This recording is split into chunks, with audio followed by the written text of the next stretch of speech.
Olá, então vamos dando seguimento aqui ao nosso estudo de Romanos. Vamos agora para o capítulo 11, o futuro de Israel. De todos os capítulos de Romanos, esse é diria assim, que é o mais difícil, maior mistério e a carta mais robusta do apóstolo Paulo, né? O tema aqui é o plano de Deus para o povo de Israel. Então, no capítulo 9, nós vimos que Paulo tratou da eleição de Israel, né? Deus tem os seus e essa eleição é pela graça e não pelo mérito. No capítulo 10, Paulo tratou da rejeição de Israel, rejeição por conta própria de Israel e não por causa de Deus. Agora, no 11, Paulo vai falar do futuro de Israel, o plano perfeito de Deus em alcançar este povo com a sua salvação. Então a gente temos visto ao longo da história que Deus tem preservado o povo judeu e Deus tem um plano na vida desse povo e esse plano não foi cancelado, ele está de pé, pronto, né, que é um ponto aqui importante para a nossa reflexão. Então, qual o futuro, né, do povo judeu? Eles voltarão para Jesus e reconhecerão como o Messias? A nação como um todo hoje não crê em Jesus, né? Eles acreditam que Jesus foi apenas um grande homem.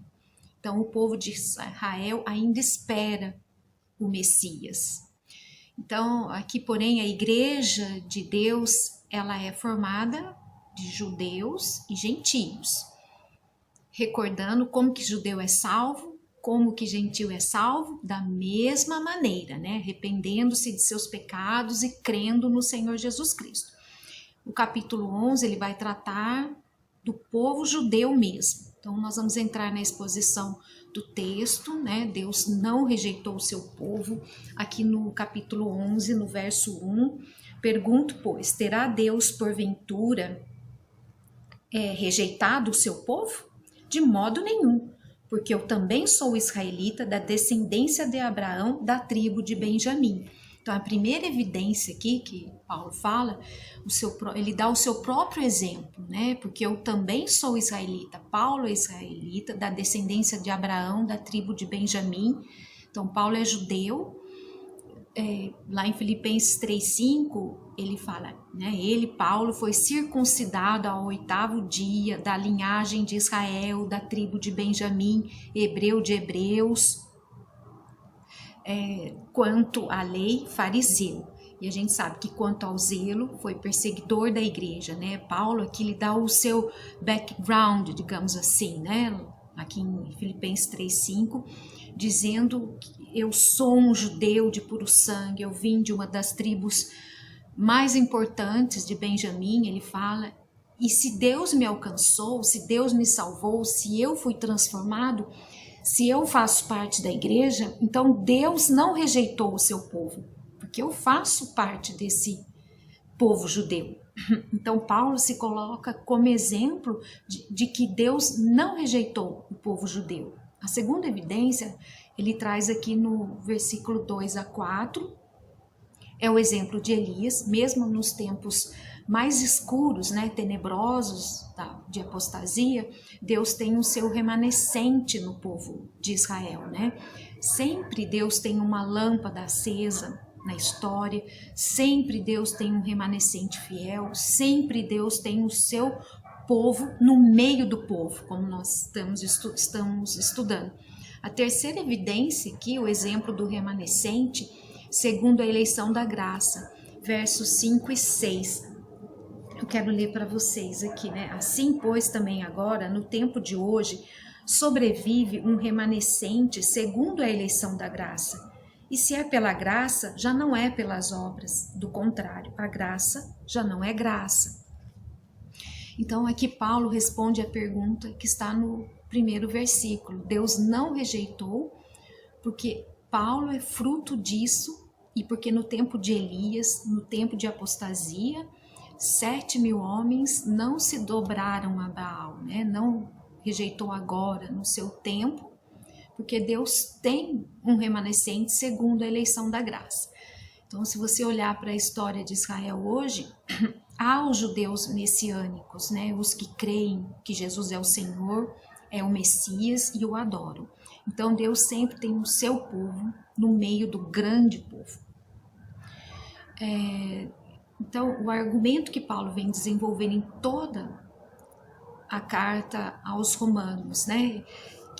Quem são os verdadeiros filhos de Abraão, né? São os que têm o sangue de Abraão correndo em suas veias ou os que têm a fé de Abraão habitando no seu coração, né? Os que têm a fé de Abraão habitando no seu coração. A gente tem visto isso ao longo de todo o estudo, que está lá também em Romanos 2, 28 e 29, que quer dizer, judeu não é aquele que é exteriormente, judeu é aquele que é interiormente. Judeu não é aquele que recebeu a circuncisão física, é aquele cujo coração foi circuncidado, ou seja, filho de Abraão não é aquele que nasceu de Israel, né? Se registrou lá no cartório em Jerusalém, ou Tel Aviv, ou Tiberíades, digamos assim, não. Então, o judeu no sentido teológico e espiritual é aquele que crê no Senhor Jesus Cristo. Esse sim é o filho verdadeiro de Abraão.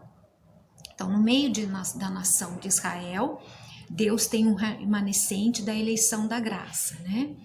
Romanos 11:6 fala, e se é pela graça, já não é pelas obras. Do contrário, a graça já não é graça. Então, Paulo explica isso, né? Porque como os judeus estavam buscando a salvação, né? Que nós estudamos pelas obras, pela religiosidade, pela observância de rituais, pela circuncisão. E o texto traz, né, que a salvação não é do jeito que o homem quer, é do jeito que Deus determina, né? Então vamos pensar um pouquinho mais à frente aqui, né? Que Deus conhece o coração. O único que conhece o coração, e a Bíblia, né, diz em 2 Timóteo 2,19, o Senhor conhece os que lhe pertencem. Quem são os que pertencem a Deus, a que ele conhece, né? Quem que Deus conhece? O remanescente, segundo a eleição da graça. Nós sabemos, né, que a semente, ela é semeada, parte dela cai à beira do caminho, parte cai no solo rochoso e parte cai no espinheiro, né? Ela parece que tá bonita? Parece que brota? Sim. Tá viçosa? Sim, mas será que vai frutificar, né? Então, esses que percebem, né, essa situação. Então, no meio do povo, existe um povo que é remanescente da eleição da graça. Um outro ponto que Paulo argumenta é nos versos de 7 a 10, a eleição de uns e endurecimento de outros. A quem que Deus endurece? Aos endurecidos, como nós estudamos lá no 9, né? Lembrando do faraó, que Deus endureceu o coração de faraó. Lá em Êxodo, nos capítulos de 7 a 9, se você ler lá, vai perceber que o coração do faraó estava duro. Deus foi lá e endureceu. Deus deu muitas oportunidades, mas ele se endureceu. Então significa que o pior juízo de Deus, o pior juízo que pode vir a uma pessoa, é Deus falar, você quer ficar duro? Então fique do jeito que você está, né? Faça a tua vontade. Então é aí que Deus entrega o pecador à sua própria vontade para ele colher o que ele quer, né? Deus endurece os já endurecidos. Esse é um ponto fundamental. E Jesus fala, né? Vinde a mim a todos, quem tem sede, beba. Chegai-vos a mim e eu chegarei a vós outros. Agora, quando o homem rejeita, Deus entrega o cidadão a si mesmo, né? Esse é o endurecimento que a Bíblia diz. E quando o coração do homem vira um calo seco, duro, impenetrável, insensível, não ensinável, né? Então essa é a ideia que esse povo ficou, né? De um torpor espiritual, insensibilidade espiritual, incapacidade de reagir a essa mensagem da graça, né? Endurecido, um povo endurecido, entorpecido. O texto aqui, quero ler para vocês o 11:9. Deus lhes deu espírito de endurecimento, olhos para não ver e ouvidos para não ouvir, até o dia de hoje. É o que nós estudamos. 9. E diz Davi, torne-se-lhes a mesa em laço e armadilha, em tropeço e punição. O 10, escureçam-se os olhos para que não vejam e fiquem para sempre encurvados as suas costas. O texto aqui vai nos informar, né? Tornar-se-lhes a mesa em laço.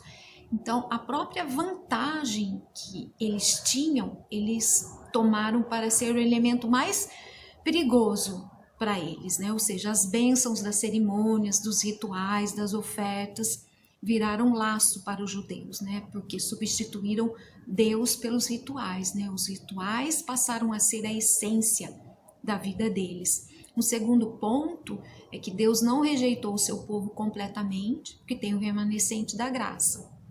E, né, nós falamos no primeiro ponto. Agora, o segundo, Deus não desistiu do seu povo finalmente, ou seja, esse povo ainda vai se voltar para Cristo, ainda oportunamente.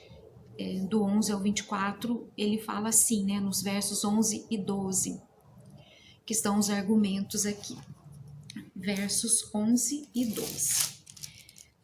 Pergunto, pois, porventura tropeçaram para que caíssem? De modo nenhum, mas pela sua transgressão veio a salvação aos gentios para pô-los em ciúmes. Ora, se a transgressão deles redundou em riqueza para o mundo e o seu abatimento em riqueza para os gentios, quanto mais a sua plenitude. Então, aqui a transgressão de Israel trouxe a salvação aos gentios, né? O que diz em João 1,11, veio para os seus, os judeus, e esses não o receberam. Né? Que Jesus veio de uma família judia, ele veio para o povo judeu e o povo o rejeitou, não receberam. E em João 1, capítulo 1, versículo 12, mas a todos quantos o receberam, deu-lhes o poder de serem feitos filhos de Deus, a saber, aos que creem no seu nome. Então a porta se abre para todos, para os gentios, para todas as raças, todos os povos, tribos, línguas e nações. Então Deus foi pego de surpresa porque os seus não o receberam? Não. Lá em Apocalipse 5:9, porque foste morto e com o teu sangue compraste para Deus os que procedem de toda tribo, língua, povo e nação. Então aqui a soberania de Deus inclui não só a salvação, mas a rejeição temporária, né? Por isso que Paulo conclui em Romanos 11:33, lá no finalzinho. Ó profundidade da riqueza, da sabedoria e do conhecimento do Senhor.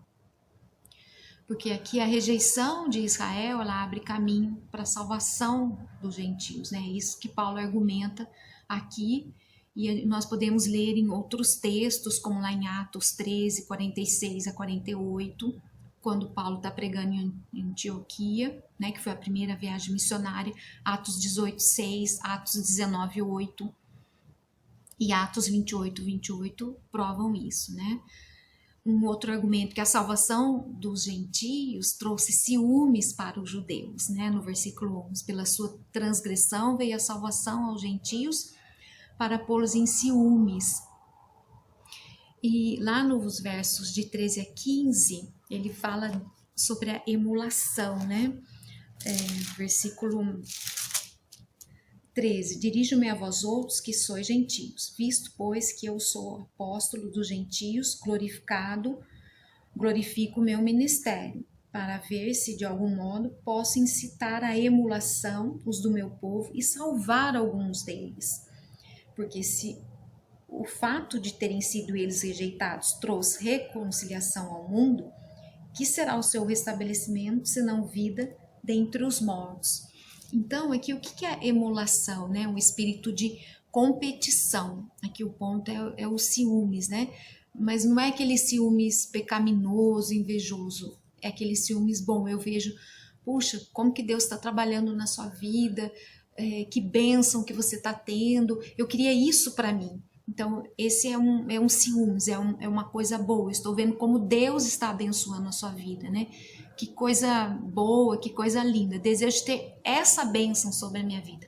Esse é o ciúmes que Paulo está falando aqui. Ou seja, quando o povo judeu olha para o gentio, que eles achavam que era o combustível, né, digamos assim, do fogo do inferno, quando vê esse povo salvo, transformado, feliz, abençoado, regozijando-se na graça, eles pensavam assim: nós podemos ter isso também.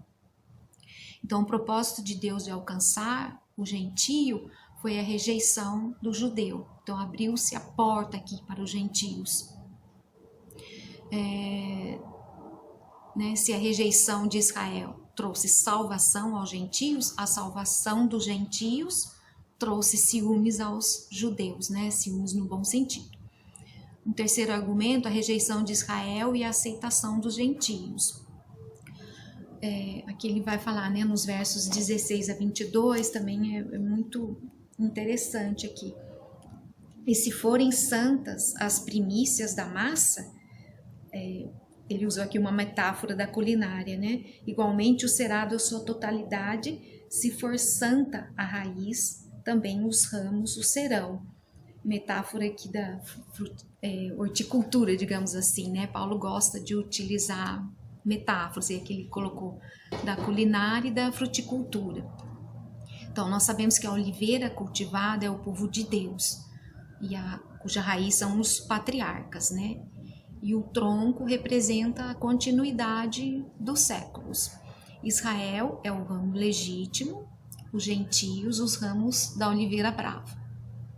Então, o que aconteceu? Esse ramo da oliveira, o ramo natural, ele foi cortado. Nós, os gentios da oliveira brava, tivemos os nossos ramos enxertados. Então, é importante aqui não termos orgulho, ficarmos orgulhosos e rejeitar o ramo natural, né? A rejeição cristã não é uma igreja que fica batendo, né, no povo judeu. Nós devemos orar pela paz em Jerusalém, diz a Bíblia. Então, os judeus, que são os ramos naturais, nós, os ramos da oliveira brava, que fomos enxertados, né?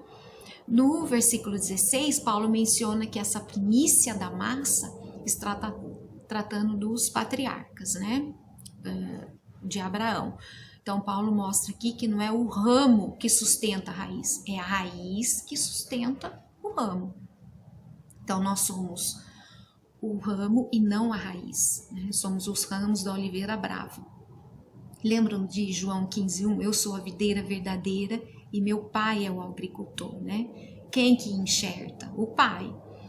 Então, nós que éramos estranhos à promessa, estávamos perdidos nas trevas, na ignorância, na escravidão, mortos em nossos delitos, né? Deus foi lá, nos pegou e nos enxertou na videira verdadeira, e agora fazemos parte da videira verdadeira. E a seiva dessa videira circula nos nossos ramos, pelas nossas vidas, né? E nos versos de 17 a 20, vamos ver aqui. Se porém alguns dos ramos foram quebrados e tu, sendo oliveira brava, foste enxertado em meio deles e se tornaste participante da raiz e da seiva e da oliveira, não te glories contra os ramos. Porém, se te gloriares, sabe que não és tu que sustentas a raiz, mas a raiz a ti. Dirás, pois, alguns ramos foram quebrados, para que eu fosse enxertado. Bem, pela sua incredulidade foram quebrados. Tu, porém, mediante a fé, estás firmes. Não te ensoberbeças, mas teme, porque se Deus não poupou os ramos naturais, também não te poupará.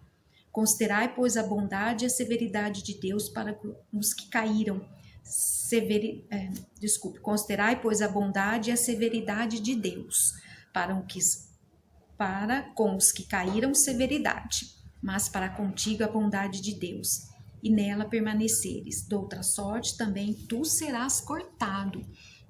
Então, por que o povo judeu, tornando-se incrédulo, foi quebrado? Porque você creu, né? Foi enxertado. Não te ensoberbeças, né? Mas teme, que não há espaço para soberba na vida de um crente. Devemos colocar o rosto no chão, no pó, nos humilharmos, né? No versículo 21, porque se Deus não poupou os ramos naturais, também não te poupará. Deus, ele é severo e bom, né? Para os judeus que o rejeitaram, a severidade, mas para quem creu, a bondade. E aqui ele pede para perseverar, né? A perseverança é a prova da realidade. Em Mateus 24:13, ele fala: aquele, porém, que perseverar até o fim, esse será salvo. E nos versos 23 e 24, se um judeu se converte, ele será enxertado de novo. E se eu, que sou oliveira brava, me converto, o que acontecerá comigo? Também, né, serei enxertado. Então, tanto o judeu quanto o gentio são salvos da mesma maneira. Não há dois métodos de salvação, um para judeu e outro para o gentio. Portanto, não é verdade que Israel é uma coisa e igreja é outra coisa, né? A igreja é uma e ela é formada de ramos naturais e os ramos da oliveira brava. Ela é formada de judeus e gentios. Então, qual a condição para eu ser enxertado na oliveira? Crer, arrepender-se e crer, né? Lá no versículo 25, ele fala de um mistério, né? Que mistério que é esse, né? É a queda dos judeus que levou à salvação dos gentios. A salvação dos gentios levou ciúmes para os judeus. De tal maneira, né, pelo fato dos judeus terem rejeitado a Jesus, mas todos quantos o receberam, deu-lhes o poder de serem filhos de Deus, a saber, aos que creem no seu nome. Lá no verso 25, ele vai falar de novo sobre o endurecimento em parte a Israel, né? Nem todos os judeus ficaram endurecidos, né? Uma parte que creu. E nós acreditamos lá no que Paulo fala em 2 Coríntios 3, 17 e 18. E todos nós com o rosto desvendado, né? Então, é tirada dos olhos dos judeus quando eles creem, né? Essa venda será tirada quando eles creem. E esse é o endurecimento, explica, né? O endurecimento é em parte. E aqui, plenitude dos gentios, né? Aqui no 25... no 11:25, porque não quero, irmãos, que ignoreis esse mistério, para que não sejais presumidos em vós mesmos, que veio endurecimento em parte a Israel, até que haja entrado a plenitude dos gentios. Então, é o tempo em que as nações gentílicas possuirão a glória e o poder pleno do evangelho, né? Vocês vejam o privilégio que nós temos tido de estar interligados, né, assistindo as mensagens. Eu explicaria essa plenitude dos gentios nesse sentido, né, que vários países do mundo acessam as mensagens no YouTube, e quantas vezes nós olhamos lá uma pregação, quantos milhares de pessoas assistindo. Hoje em dia, né, as redes sociais contribuem para disseminar em poucos segundos, né, o que acontece em qualquer lugar do mundo. Então, esse evangelho está chegando a todas as nações. Então, talvez seja isso que Paulo está querendo dizer aqui, né? E o que significa todo Israel será salvo? Esse todo, alguns estudiosos explicam que todo aqui é usado no sentido de coletividade, mas não de todos, literalmente, né, sem exceção. Então ele explica dessa maneira, e aqui desse livro, aqui no livro de Romanos, na página 368, eu achei uma explicação. A interpretação natural para o tal mistério é que Israel, como povo, continuará endurecido até que venha a plenitude dos gentios. Aí então, pelo menos é o que está implícito, o endurecimento de Israel terminará e todo Israel será salvo. Ele coloca essa explicação, né? É óbvio que os salvos são os remanescentes da eleição da graça. E Deus tem um povo, Israel? Tem, né? Esse remanescente da graça está sendo salvo ao longo dos séculos, porque senão, né, haveria injustiça com as pessoas que viveram nesses 20 séculos, né? Então, no final, essa incredulidade em massa dos judeus parece-nos, à luz do texto, que a venda será tirada e eles vão reconhecer que Jesus é o seu Messias. No 28, os judeus rejeitaram o evangelho, né, porque eles não podiam entender que Deus amasse os gentios, e Deus ama os gentios, né? Quanto ao evangelho, são eles inimigos por vossa causa, quanto, porém, à eleição, amados por causa dos patriarcas. Então é isso que ele está explicando. Eles odiaram, né, por causa disso. Isso não é possível. Nós somos o povo eleito. Nós somos o povo escolhido, né? Mas eles são amados, são eleitos. Então, no verso 29, Deus elegeu o povo dele. Elegeu, e isso ninguém muda. Olha aqui o 29 que fala. Porque os dons e a vocação de Deus são irrevogáveis. Porque assim como vós também outrora fostes desobediente a Deus, mas agora alcançastes misericórdia à vista da desobediência deles. E então Deus elegeu o povo dele. Ninguém pode tirar alguém que Deus elegeu e que Deus chamou, justificou. Deus vai glorificar essa pessoa. Então o plano de Deus é perfeito e não pode ser frustrado. Isso é o que o Paulo está argumentando aqui no 29. Lá no 32, quem são, né, esse todos? Todos aqui são tanto judeus quanto gentios. Então Deus encerrou tanto judeus quanto gentios na desobediência. Quer dizer, todos pecaram e destituídos da glória de Deus para usar misericórdia para com todos. Todos os judeus e gentios, né? Então a salvação alcança tanto um quanto o outro, né? A Deus toda a glória para sempre, né? Então aqui a conclusão, a gente pode colocar aqui a doxologia de Paulo, né? Que é o fechamento, é o arremate dessa grandeza e majestade divina, né? Que ele coloca aqui, ó profundidade da riqueza, tanto da sabedoria como do conhecimento de Deus.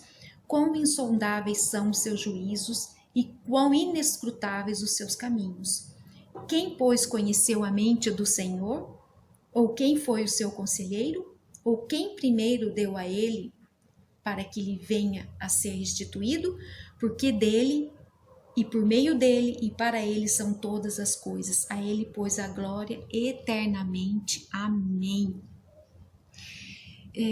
Então, aqui, né, Paulo conclui com a doxologia, depois que Paulo argumenta tudo isso, né, fala essa maravilha toda, ele entra com a doxologia, né, ó profundidade da riqueza, tanto da sabedoria como do conhecimento de Deus, quão insondáveis são os teus juízos e quão inescrutáveis, né, os seus caminhos.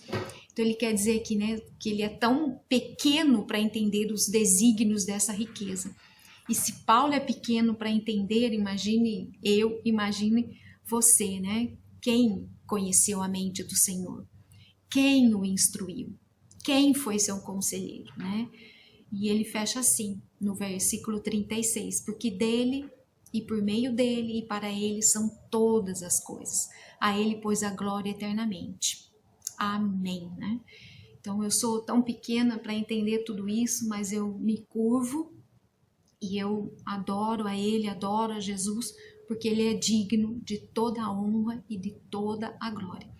Bem, nós finalizamos aqui o capítulo 11, espero que vocês possam separar esse tempo para estudar e se aprofundar na palavra. Eu agradeço muito a participação e a atenção de vocês, e nós vamos caminhando com os próximos até o capítulo 16, né? Então, que esses estudos possam estar contribuindo, né, para o crescimento de vocês na fé e em nosso Senhor Jesus Cristo. Muito obrigada e até a próxima.